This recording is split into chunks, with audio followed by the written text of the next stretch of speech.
Okay, beautiful souls. We are in for a real treat. I cannot wait to dig into today's episode. We've got Brian Galke in the house. He is the decoding detective, an expert in communication by utilizing the technique of decoding facial features.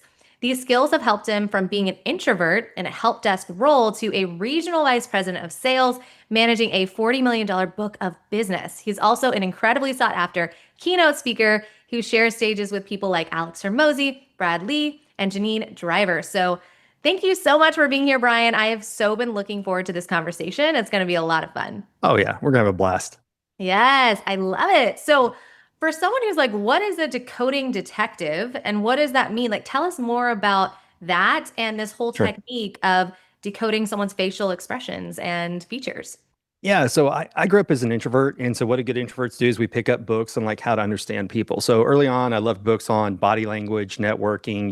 When I first moved into sales, how to meet friends and influence people. Dale Carnegie type stuff, and I always loved it. And I had a roommate at the time, right after college, who he was a pharmaceutical rep. And what do they do is they always get all kinds of training and stuff like that. So I would always get his books. And I just loved, like, a book came out that was on body language and understanding people, and I absolutely loved it. So that was always my way of, I felt like growing up as an introverted extrovert, like I loved to be around Mhm. people, but I was terrified to be around people at the same time. Yeah. I was always looking like to understand people. And there's still times when I'm out, like I'll go to an event, and part of why I wear my branding is because people know who I am, because that way people approach me, I don't have to approach Nice. them. I love it. Yeah. Smart. But in 2010, what really changed my life is I met a guy who lives here in Dallas, Fort Worth. He actually is right by TCU College. A friend came in from out of town. She said, "Let's go to dinner." I show up at the restaurant. She cancels. I'm like, "Oh, here we go." And, Uh-huh. yeah. And she's like, "Well, no, I'm not coming to dinner because you need to come meet this guy." And this was pre-Uber times. I'm like, "No, I've already ordered a glass of wine. I don't drink and drive. Mhm. She finally convinced me to go. And I'm like, "Why should I come meet this guy?" And she goes, "Because he reads faces." And I go, "Yeah, I'm not going for that." So Yeah. um, I thought no, but she convinced me to go, but I went with a plan, and that was this guy ruined my dinner plan, so I'm going to ruin his night and prove that he's a fraud.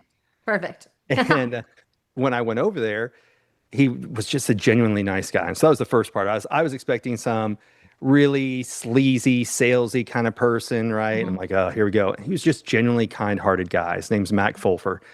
And he just started talking to me. And then he sat all of us down at dinner and he went person by person and kind of decoded everybody's faces. And I was paying attention because I was trying to catch him doing like generic statements, AKA Barnum statements, which are so generic they apply to everyone. Like, oh, you've had a hard time in life, or. Right. And instead, it was very tactical information. And I would look for people who had the same facial feature and see would he say the same thing twice or not. Anyway, so he dissected everyone. Then when he got to me, I'm like, this guy's been digging through my trash. Like it was eerie Nice. Yeah. how accurate he was with understanding what's kind of going on. And Mhm. so that was the whole thing is I thought, okay, maybe there's something to it. But I bought his book, I bought his flashcards, and I would take it with me. And I was traveling on the road. I was an installer. I used to go and put technical equipment in jails and prisons. So I had Mm. a lot of time where I was at restaurants, bars by myself. So I'd naturally leave the book out and people go, "What's the book about?" And I go, "Well, I kind of think this guy's full of crap. Can I tell you what I see on your face?" And you look at the book and agree or disagree. Mhm. And I was pretty surprised. It was never 100%, but it was in the high 90s. And I'm like, well, okay, maybe there's something to this. So all through 2011, I would go drive from Dallas to Fort Worth, 45 minutes each way, twice a month, and do group training. Yeah. And I just got it. And I wasn't telling anybody what I was doing because it's kind of shameful if you feel like you have to study people instead of like it should just come naturally. Mm. There was some shame associated with it. So I wasn't telling anybody what I was doing, but I kept getting promotions at work. And it was because Mm. what I learned is when you learn to focus on other people, you learn to get out of your own way. So true. Yeah. And so when you learn to give people your time and attention, especially in a day and age that this device Hmm. takes over so much of our time, it Yeah. was just a huge game changer in Mhm. that all of a sudden, when you're focused on other people, you get out of the prison of your own mind, you get into the present moment. Yes. And when you're really trying to focus on other people, it's a sign of respect. And Hmm. the analogy I like to give is when I was a young traveler, I was the obnoxious American traveler. And that is, I'd go to other countries and I'd assume that they should speak English. And if they don't, well, I'd speak English louder. you know, Hmm. and Nice. that's just not the way to handle things in life. Uh-huh. Yeah. And when I learned basic phrases in their language, it made a difference. So I learned good morning, good afternoon, please, thank you. Because when you try to speak someone else's language, they try to speak yours as well. So true. Yeah. Mm.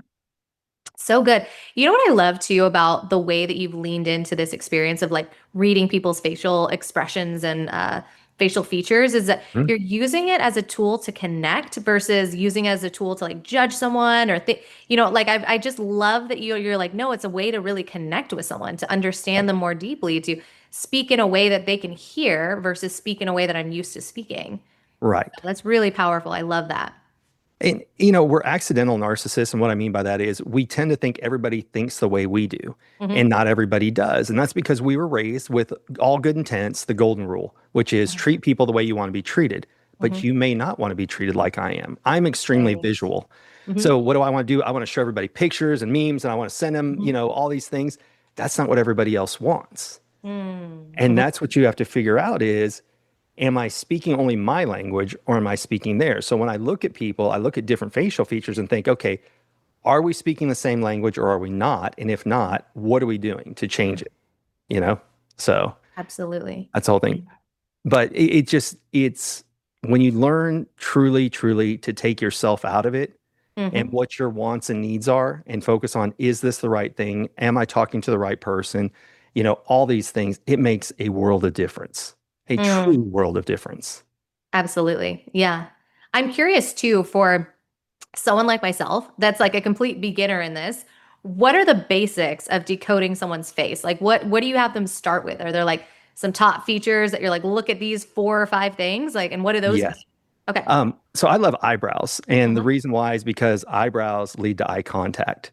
And Hmm. so in this day and age where people really struggle with eye contact, Hmm. it's just one of those things of we're so used to texting people or checking our smartwatches and we Right. check in on people online. We don't check in with people anymore. So true. And online isn't where people really are. It's Hmm. slightly different, right? Yeah. And so I'll load you up. Let me show you some fun stuff and some PowerPoints here. So I've got two different ones that we're going to look at today.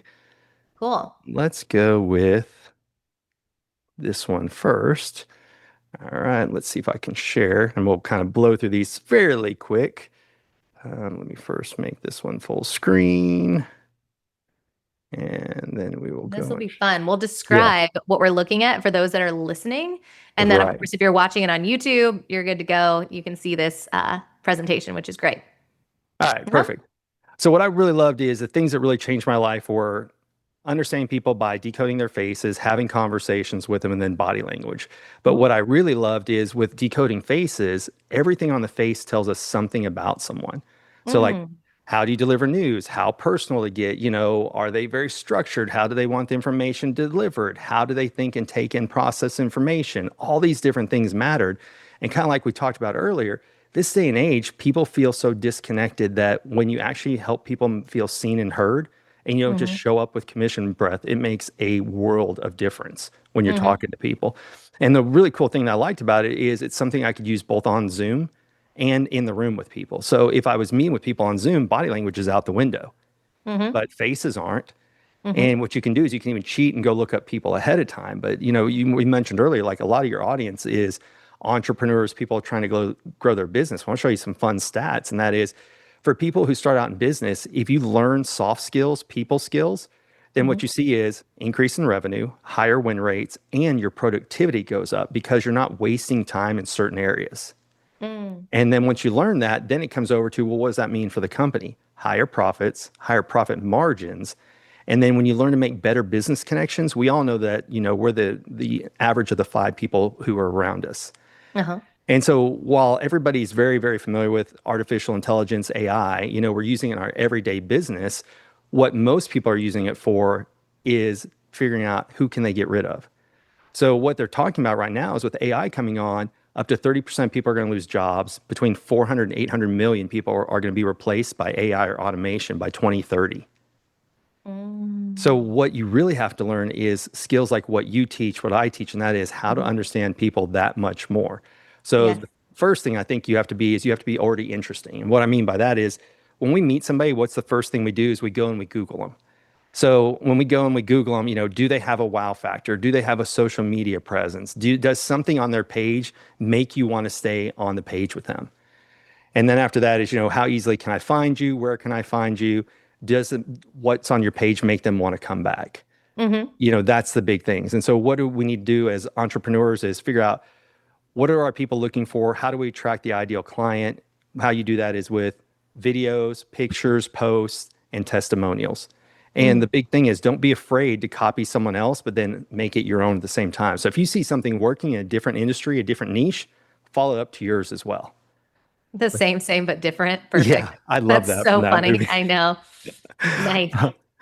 And then what I think is really important is what we were talking about before, and that is, are you really speaking people's language? So I'll give you a different one because I do want to start with eyebrows because that's my favorite part. And I do want to answer questions. People go, oh, well, what's it based on?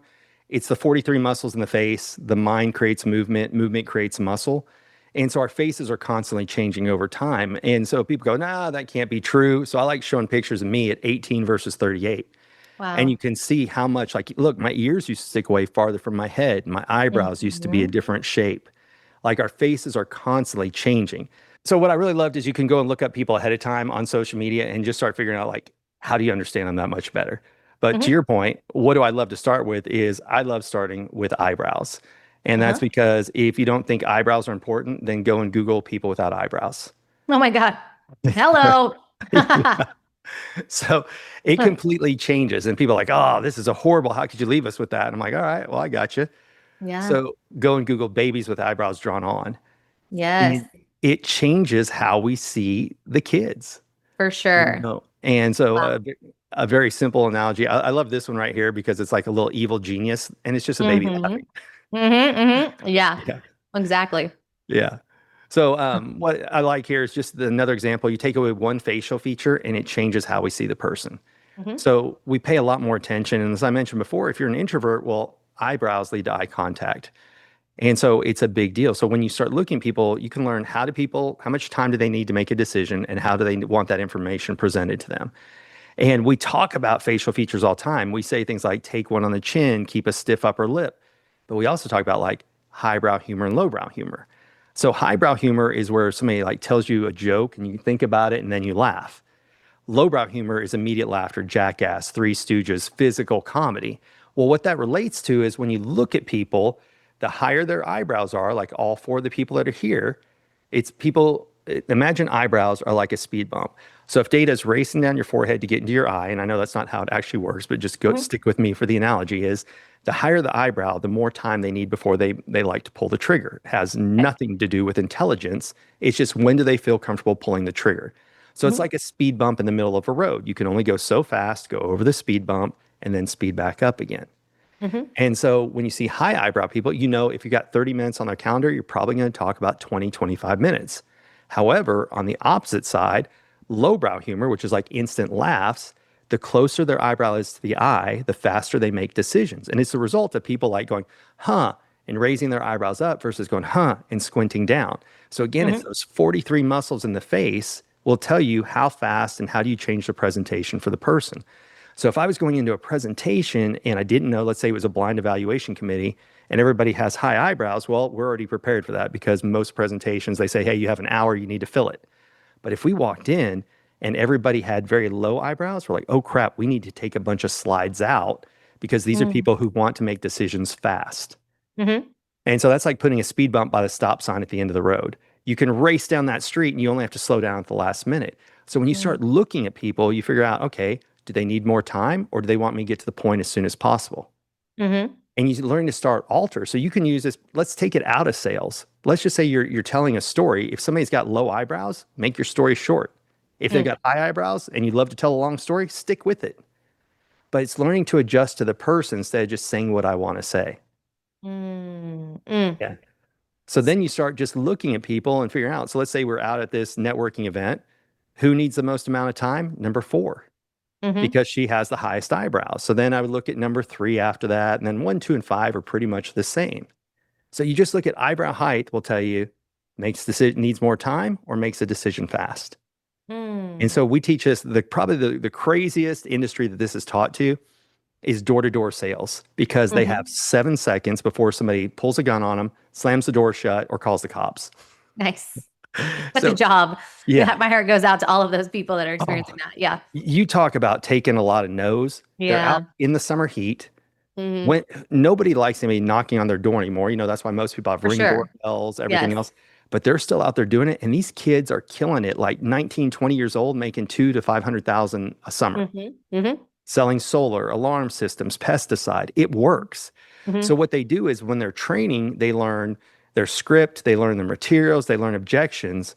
But what they also learn is how to talk to the person who answers the door. And Hmm. they never know that until the door's open. And so they have Yes. to that fast change what they want to say Hmm. based on who answers the door. Absolutely. So Yeah. what else are you looking for besides just eyebrows? Like what's like the next thing that tells a lot Well, about someone, let's say in reference to sales, closing a sale, things like that. so we're still going to stick with eyebrows because I want the Okay. eyebrows that lead to eye contact. But Cool. there's three basic shapes of eyebrows, and even Legos knows that. Mm. So when you look, like, I've got an 8-year-old, she's got Legos. Guess what they have? They have either straight eyebrows, angled eyebrows, rounded eyebrows, or they have a combination of the three. Mm-hmm. So it's like the game we play as a kid, put the right peg in the right hole and Yes. you'll be good. So when you meet people with straight eyebrows, it's get straight to the point. Facts, figures, data. Got So it. now here's what's crazy is television and movies has also taught it this to us. So look up here. This is the character they have as Spock. What did they do with Mhm. the guy's eyebrows? They They made made it him straight straight. across. Yeah. Yeah. Warren Buffett, straight right here. What's he about? All the numbers, facts, Mm-hmm. figures, data. Mm-hmm. So that's the first one is get straight to the point. Mm. If the next one, I have angled eyebrows, that's what's my angle? Help me understand it first. Like I want to learn the material so I can figure out how to help other people. So Right. you'll find this with a lot of speakers, a lot of trainers, teachers. Why? They have to learn the material first to then teach it to other people. So when you Mm. see an angled eyebrows, help them understand it, then they can help other people. So what's their angle? And then the third one is rounded eyebrows. Think about the people around them first and themselves second. So Mm. when I was growing up, Oprah was the popular TV show, but it was titled Oprah, but we watched it for everybody except Oprah. Who was she going to interview and what was she going to give to her audience? Mm-hmm. So when you see rounded eyebrow people, you have to talk about how their clients, their friends, their families all win first and how they win second. So if you Mm. try and talk to a rounded eyebrow person and say like, this is once you get my product, you're going to win, they don't understand that. But if you Mm-hmm. say, once you purchase my product or you join my course, the way that your friends and family are going to benefit, that they understand. So Mm. it's about just Interesting. looking how to deal with people. So I travel quite a bit. And let's say I want to get an upgrade in the hotel room. Well, based on who's at the desk determines how I ask for the upgrade. So if they have straight eyebrows, I'd like an upgrade, please. If Mm-hmm. they have angled eyebrows, hi, I'm Brian Galke. I'm a diamond member. Is an upgrade available? What's Mm-hmm. their angle? Well, they're helping out a diamond member. Mm-hmm. If they have rounded eyebrows, they like to help other people. So I'll be like, oh, that flight was so long, that drive was so long. I wish I had a room I could stretch out in, just I don't like small rooms. I get kind of claustrophobic. Is an upgrade available? Mm-hmm. So I'm asking for an upgrade, but I'm asking based on the person that's there. And Mm. so once again, when you walk into a room, you can just start looking at people and figuring out how do I ask for what I want? Because everything we want in life, other people can help us get there. But if we don't know Mm-hmm. how to communicate our wants and needs, they can't help us. Mm. Now, what's really crazy is if you look at person 1 and 2, they have glasses on, right? But Mm-hmm. what do you notice about their glasses? They Hmm. match their eyebrows. They do, don't they? Yes. So the first one, Yeah. what does he have? High rounded. So what does that Uh-huh. mean? He thinks about other people first, himself second. And because they're high, he's going to need a little more time. So I'm going to talk dramatically different between 1 and 2. So if the people who are listening, the first person has very high eyebrows that are rounded. Person number 2 has very low eyebrows that are straight. So even though I have a product, a coaching service, a business offer, whatever it is, I need to be able to just explain it two completely different ways because it's two completely different people that I'm selling to right here. Mm-hmm. Then you look at the third one, she's got an angled eyebrow, angled eyebrow, angled eyebrow. So these three are pretty much the same. Now, what you may not have noticed though is notice how on her left-hand side, so an easy way to remember, there's two sides of our face. There's a personal side and a professional side. So for Mm-hmm. those who are listening, in the US, where do we wear wedding rings? On the left hand. So on the left hand, if I say, hey, are you married? That's kind of a personal question. Left hand side right here, this is always the personal side of someone's face. This is the Mm, professional side. So you have to know, is your product or service going to be used in their personal life or in their professional life if their faces are different? So if they're asymmetrical, you have to know, who am I talking to? If they're symmetrical, which everybody's a little asymmetrical, but like, for example, I have both angled eyebrows, but I used to mhm, have straight eyebrows. But the lady that's here, number three, she has on her left side rounded eyebrows and on her work side angled eyebrows. So what mhm. does that mean? At home, she thinks about everyone else first, but at work, she wants to know what's her angle, help her understand it. That's so cool. Yeah. So that's just very, very basics. But some of the other things to answer your question, because I want to go back to you and I full screen, not just presenting the whole time, Mhm, is then I look at eyelids because eyelids reveal like intimacy needs. So if mhm, you've read the five love languages, three of the mhm, five are on people's faces. mhm, So the first one is upper eyelid. The fuller it is, the more time and attention they are.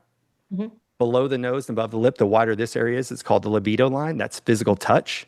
And if somebody mm, has a line right here below their lip and above their chin, that's a verbal affirmation lines, aka words of affirmation. So even in your interesting. romantic or personal life, you can look at people and figure out what's their love language. Unfortunately, there's not ones for gift giving and acts of service, but hey, I'll Mhm, take 3 out of 5 mhm. when I'm trying to understand someone. Yeah, very cool. Yeah. Yeah. That's so interesting. So I'm so curious too, when you think about people that are leading teams, like Mhm. how they can. So I love how we talk about the sales of things, like how we can kind of utilize this when it comes to sales. How would you say this translates into how people that are leading teams can show up as a better leader for the people that they're guiding and supporting? Sure. It's a universal skill. So the reason we talk sales first is because most people are entrepreneurs that need to grow their business. Hmm. But what do they need once they get that is they need teams to help them execute. Right. It's the same skill, you're just using it internally. So what is have you ever been an employee or have you always been an entrepreneur? Yeah, I was an employee for 15 years and then moved into this. Yeah. Okay, perfect. All right. So I was 21 and a half, right, in Hmm. corporate America. And Yeah. what's the one thing that nobody wants to be in a corporation is a number. Right. People want to know like you value me as a person and you understand me as a person. Our faces tell you how to talk to your employees. Hmm. So all those same skills that we're learning for sales, you can apply to your staff as well. So if somebody has like a thinner upper lip, we say the phrase, hey, keep a stiff upper lip when we want them to be stoic or stop sharing information. So if Mm. somebody has a thinner upper lip and you're asking them a lot of personal questions, that's kind of feels like this. Yeah. You're in their face. Hmm. But so what you can do is you can ask them like just business questions, things like that. And then once they open up, then hey, they're fair game. So that's like your employees. If somebody has this little line I mentioned earlier, the words of affirmation line, I had an employee who won a state contract that was worth millions of dollars and he got a nice bonus from it, Hmm. but he was more thrilled with the letter he got, the email from the CEO saying, thank you so much for your hard work. What a great win, because he was words of affirmation. Yeah. So some people are title, some people are pay, some people are praise, some people are physical touch, which this day and age in the workplace you can't really do. But Right. sometimes a pat on the shoulder Hmm. means more to someone than anything else. Mm. So Yeah. there's all these things. And then where else does it apply in your personal life? So once I learned this skill, even people I'd known my entire life, friends, family, I learned to view differently Hmm. than I did before. So, for example, we talked about people who have very low eyebrows. If they have low, straight eyebrows, they have a tendency to interrupt other people because they Mm. got there and they want to help you get there as fast as they did. They think they're helping Mm. you. We feel interrupted. Interesting. But Yeah. with the face comes grace. So, people who used to interrupt me, now if I look and they have low eyebrows, I'm like, that's just the way they're wired. So true. Yes. So when you're keynote speaking and you're looking out at a room full of thousands of people, Right. where do you start to differentiate on like which ones to hone in for feedback and which ones not? Like, do you utilize this skill when you're I, speaking? absolutely. So, what Okay. you do is when somebody has that facial feature you're talking about, you make eye Yep. contact with them. Hmm. Now, I'll tell anybody who wants to be a speaker, who do you look for when you're getting up and you're nervous? Look for people with rounded eyebrows. Why? So Because they key. want to support the people around them and they're the ones beaming and shaking their head yes and all that kind Yeah. of stuff. That's who I'll look for at times. Hmm. But it all depends on what we're doing. So, whoever you're talking to, is who I'd look at the time. So I'll show you something kind of a little different. I wasn't planning on talking about this, but it's relevant to what you just asked. So let me find it right here. Is another good question that you can ask people is like, am I speaking their language in a different way? So what I mean by that is, let's see if this one is the right one to load up. Okay, there we go. Yeah, so when you look at people, people are either auditory learners, visual learners, or kinesthetic learners.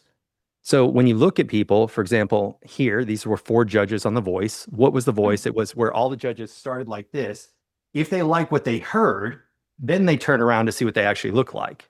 Yeah. Well, what you notice in all 4 judges are larger ears and smaller eyes on Mm. every one of them. So it makes sense. And people go, well, they're 4 musicians. Doesn't that just prove the point even more? They're auditory people. So when you see somebody who's auditory, how do you keep in contact with them? You call them, you send them a voice text, FaceTime with them because they want to hear things. They love sound words. Mm. So, like, for example, one of my really good friends, Janine Driver, she's a body language expert, has a phenomenal book. If you have not read it, this is a great one. It's called You Say More Than You Think. And it's what does your body language say about you when you enter a room?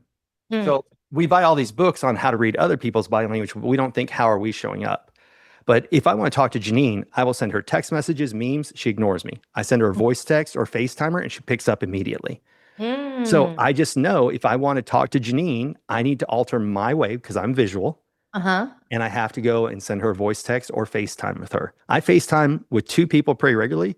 That's my Mm-hmm. daughter and Janine Mm-hmm. Driver because Yep. she's auditory and she loves to hear what's going on. So you just learn to adapt to different people. So that's if they have larger ears. And it's not a direct comparison because your ears are always going to be larger than your eyes. It's for the portion of your face or Mm-hmm. proportion of your face. Do they look large or small for the size of your head, in your ears or your eyes? So you can see 3 people here that all have larger eyes. We don't even have to see their ears. We just know Mm-hmm. that they have large eyes. So they're visual people. So visual people, what do they want? They want to see it. Show me sites, let me see the pictures, text me, email me. Again, do videos for people because the best thing about videos are people get to hear your voice and see you at the same time. It's the next best thing to Zoom or being in the room. Mm-hmm. So I love to do videos for that reason. Now, so I'm extremely visual. I'm always constantly showing people like pictures on my phone and everything else because I want people to see what I'm talking about. Mm-hmm. But if I'm doing that to somebody who's auditory, it doesn't work well. So in a Mm-hmm. past relationship, we came up with a plan of who's going to the store determines how do we talk to the other person. So she was extremely auditory. I'm extremely visual. If I'm going to the store, you better text me what you want, or I'm coming back with like 2 of the right things and 5 of the wrong things. Mm-hmm. Mm-hmm. But when she was going, I couldn't text her because it would just piss her off. I had to tell her, this is what I need. And Okay. she was Yeah. good with that. So you Yeah. just learn to adapt to who the person you're talking to. So that's how we came up with the system, depending on who is running to the store. Well, as we go, okay, whoever's doing the action, the person communicating with them needs to communicate in their language. Mm-hmm. And it made things easier. So Yes. then the third one is right here. This is the area below the nose and above the lip. The wider that is, that's called the libido line. But that lets you know that they're a kinesthetic hands-on learner. So when you Mm-hmm. see that on people, send them something to hold, give them software to play with, give them a website to go check out, right? Send them documents. That's what kinesthetic people want is things that they can kind of play around and get their hands dirty. So when you're talking to them, give them something they can touch, action words, do a walking tour of something. So realtors that do the walk through the houses, kinesthetic people love that Mm-hmm. because they feel like they're walking with them through the house. Yes. So you just learn over time, like, how do I present the information for the person instead of pitch my product? Mm-hmm. And once you learn to do that, it changes everything. Because when you don't come across as having commission breath, you're really thinking, is this the right product for the right person? Am I the right coach for the right person? Is that Mm-hmm. somebody I want to work with? And you just learn to change and adapt these things. And that's the whole thing. This day and age, this right here is rare. I don't know if you saw intelligent.com did a study in December of 2023 where they had tried to hire kids right out of school. They talked to 800 employers. 53% of them couldn't make eye contact through in an in-person interview. Wow. 21% refused to turn on their camera for a virtual interview. Wild. Yeah. Yeah. But you think about it, they grew up with this device, right? Yes. We didn't. Absolutely. I Yeah. grew up with no caller ID. Mm-hmm. You couldn't, everything you wanted required you talking to a person. Yep. The phone just rang, you said hello. Yeah. We didn't have the ability to perfect everything. And so that's what this device is it connects us to the world, but it disconnects us from each other. Uh-huh. And the problem with it is, especially kids growing up with it, and I see this even in my daughter who's 8, is she lives in a world of perfection. And that Mm. is, she doesn't like the picture, delete it and take another one. She Mm. can send a text. What can we do now in text messages is we can edit it and resend, or we can recall it. I grew up like just on the cusp of getting computers. I'm 50. And so I originally had a typewriter in class. And then we got a computer, like an Apple II, Mhm. and learned keyboarding. But now you think about it, even just a few years ago when text messages first came out, when it's sent, it was done. Mhm. Now I can edit every Instagram DM, I can edit every text message, you name it. We can constantly change and perfect everything. So they did these studies with kids now where they have them walk up to the front of class and try and have a conversation like, hi, how's it going? Like they won't make eye contact. Mhm. But then the professor will say, okay, turn back to back and text each other and they'll have entire conversations. Wow. And that's why even online dating is so fascinating to people is why you get to have these questions that you're afraid to ask in person, that there's a little bit of anonymous to it where you can ask these things that you wouldn't ask in person. Then by the time they meet, they feel like they know each other. Mhm. Mhm. Yeah. But the whole thing is that's getting to know somebody on a connection level, but you may still have these differences in our faces. So like I have a dating course called Looking for Love in All the Wrong Faces.com. I love it. So good. Yeah. And it's just what do we have in common and what's different? There is no right or wrong facial feature. But Mhm. like we mentioned before, I was in a relationship with somebody who was extremely auditory. So what did Mhm. she want to do? She wanted to go to concerts and listen to music. I'm more visual. I'd rather go to the movies. And it's fine, but it's saying like, okay, how do we meet in the middle? Mm. Yeah. Mhm. Yeah. Yes. So Mm. it's a universal skill. I mean, I get paid to teach it to businesses because that's where the money is, right? Is Mhm. sales teams always have a budget, but Mhm. it's really a communication skill that Mhm. applies to everyone.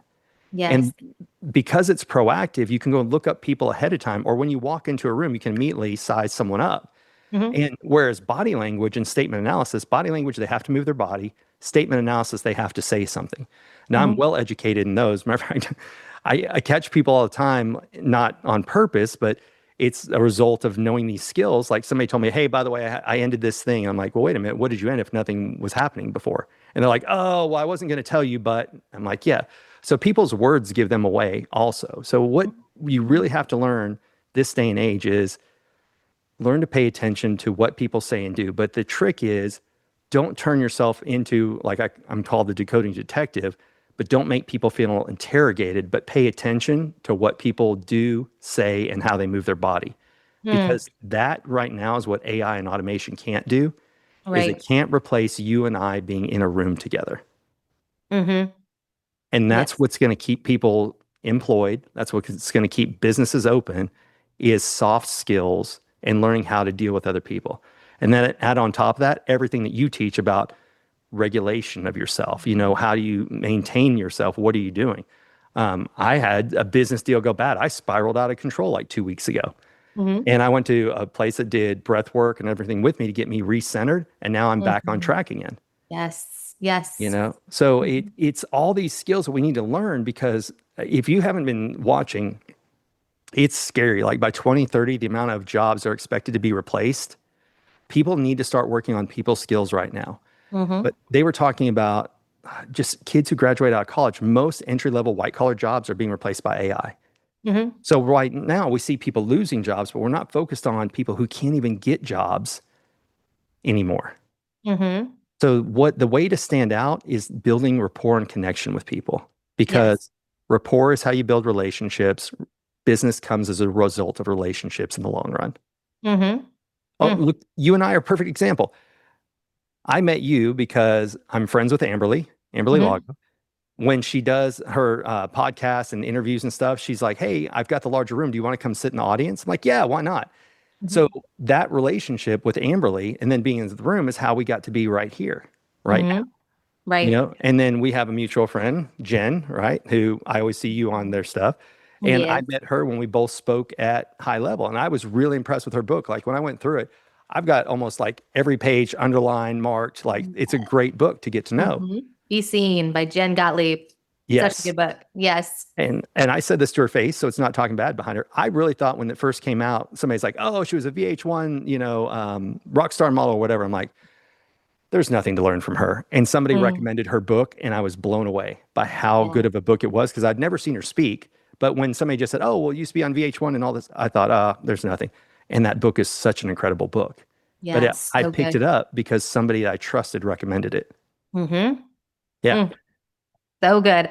Relationships are everything. They're the Yes. ways that we scale our business faster. They're the ways that we, meet our soulmates and the people that we love most. Like you were saying, we like attracts like. So we're Yes. surrounding ourselves with people that are, in a similar energy as us. So if you're vibing with someone, you probably vibe with many people in their community too. So yeah, it's so important to just lean in the spaces that feel good. And Yes. to your point, like learning these subtle skills can be so powerful while utilizing that with your intuition. Because to your point, there is that little like degree of like, it usually means this, but it could also mean this. So I Right. think it's powerful to use both of just like having these skills and simultaneously use your intuition, lean in and see what feels true. 100%. People, it's kind of funny. People go, "Oh, intuition, all that isn't there." I'm like, then how do you know when you're driving down the road that the person in the next car is like staring at you? Because all of a sudden you get this Uh-huh. weird feeling and you're like, Yes, you know, exactly. Yes. Uh-huh. I, Yeah. I think it's dormant in us. It's just with some people, it's not as dormant as it is in others. I mean, we Mhm. value connection. We can all tell when like a good soul or a bad soul walks into a room. Like when Mm, somebody who true. just reeks bad walks into a room, like instinctively, it's like, okay, I need to pay attention to this predator. Mm-hmm. When somebody walks in that can absolutely disarm a room, it's Hmm. the same thing. Yes. You just their energy, their vibe. We learn to pay attention to so many things because what's built into our DNA and everything else is survival genes. Mm-hmm. Mm-hmm. And we pick up on more than we know. That's why Malcolm Gladwell's the book Blink Mm, is we think that we have to logically know everything, but really it's emotionally and subconsciously things that we pick up that we don't know how to interpret and explain mm, that are changed like every interaction with every person. And we mm, don't know what it is. We call it our gut feeling or whatever. There's definitely an intuitive side to all of us. It's mm. just most people are taught to turn it off. I can tell Yes. you, you need to learn to turn it on, or you Yes. will be replaced by AI and automation. Mm. Oh, I love the balance of this where you're like, there's a science and then there's also the intuitive part. Yes. So important. I love that. So powerful. Do you find you're ever like over analyzing someone's face and you're like, oh my God, I'm not even present? Or do you feel like it's just second nature now? It's actually not even second nature initially. Like initially, I Okay. want to really know the person, and Yeah. a skill that I need to improve upon is names. So when I'm first meeting them, Mm. I'm thinking, Yeah. "What's their name? What's their name? What's their name?" Hmm. Yeah, But for sure. then when if like I start getting ADD kicking in or something else, and I start to get distracted, I pull myself back in by Hmm. focusing on a different facial feature, and Oh, then making nice. sure, am I keeping the communication both ways, or am I only speaking my language? Mm, cool. I love Yes. it. Just curious, do dimples mean anything? Dimples are a consensus builder. So there's three consensus builders that are on the face that come Oh, in cool. naturally.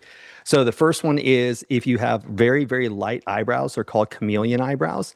Uh-huh. And what that is they because they're so light, people can't pick up a shape. So we don't think, oh, there's a difference between us and them.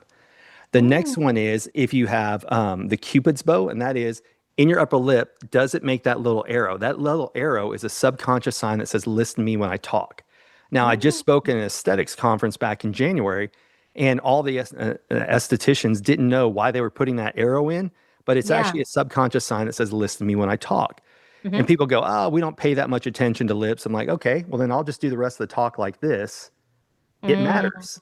And it if does. everybody remembers during COVID, it especially mattered, right? At the Yes. time, my daughter was 2, Mm, and trying to learn how to make words and form sentences, and she couldn't watch and mimic her teacher.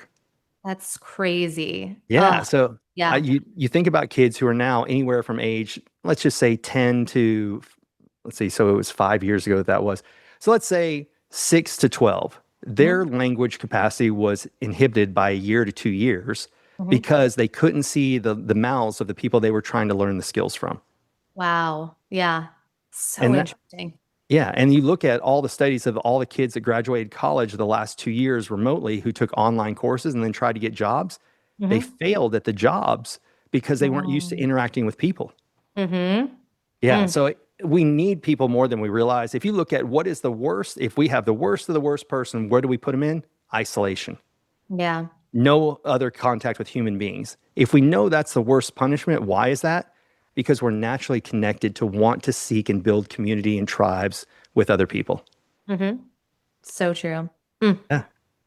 So what do dimples mean? I don't think we did Oh, those sorry. yet. I No, got you're distracted. good. I Yeah. loved I loved the tangent. It was so good. Yeah. Dimples are the third consensus builder because we're Okay. just naturally drawn to dimples. So when people with dimples smile, we're like, Hmm. oh, those are great. So Hmm. it's the three are the chameleon eyebrows, the cupid's bow, and dimples are three consensus builders that if you're lucky enough to just have them genetically, good for you. Yeah. Yeah. What if you have one dimple on one side and not the other? Would it mean like you're more likely to do that in personal spaces versus business? Professional. Yes. It just when you smile, people are like, oh, and it just depends Yeah. on which side are you on. Is it on Yeah. their left side? It's personal. Business side, it'd be this right side. So cool. Yeah. Oh my goodness. I love this. Thank you so much. This was Of so much course. fun. Where are you hanging out? Where can people connect with you? I'm positive they're going to want to learn Sure. more from you. Yeah. How can they lean in? I'll pop up a QR code, but everything is subtle skills right now. And the reason for that is when I started speaking, I was in a job I hated, absolutely hated. And what I ended up doing was I started subtle skills because what I want to do is teach everybody the same skills that help me in life. So you can see my background here. I've got Never Split the Difference by Mhm. Chris Voss, Janine Driver's book, You Say More Than You Think, Mhm. Renee Rodriguez's book, Amplify Your Influence. I know you just saw him at Amberly's event Yes. recently. Uh-huh. Like any book that I learn from, I want to share with other people.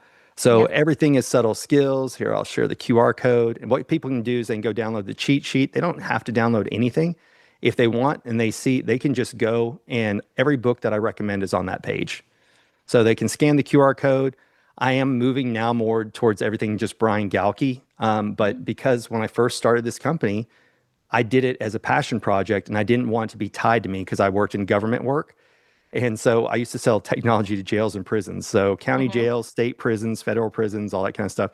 So I had to separate church and state back then. Ah, And yes. so I did everything as subtle skills. And then when I left corporate America in 2022, it's just now me full time all the time. I love it. Oh my Yeah. goodness. So cool. And So for the people, for those oh, that are tuning in auditory or listening in, we'll drop that link in the show notes so they can get that as well. yeah. And those, of course, that are watching on YouTube, you can just click that little QR code and get the link. Yeah. Perfect. And what were you going to say? Oh, I was going to say for people who are listening, you can go to decodetheface.com because what I learned is people can't spell subtle when they're listening. Nice. That's so true. Yes. Perfect. Oh Yes. my gosh. Amazing. Brian, thank you so much. This was Of so much course. fun. I'm so grateful for you. And I learned so much. And I feel like this is just the beginning. Like, I feel like there's just so much more to tune into. So, Oh, thank you yes. for bringing your wisdom into the space. This is going to be so helpful for everyone that's tuning in. Absolutely. And since we live local, we'll have to grab coffee soon. You got it. I love it. Yep. I love it. Okay, so for everyone that's tuning in, thank you so much for giving us your most precious resource, your time. We are eternally grateful for you. And until next time, Bye, everybody. bye.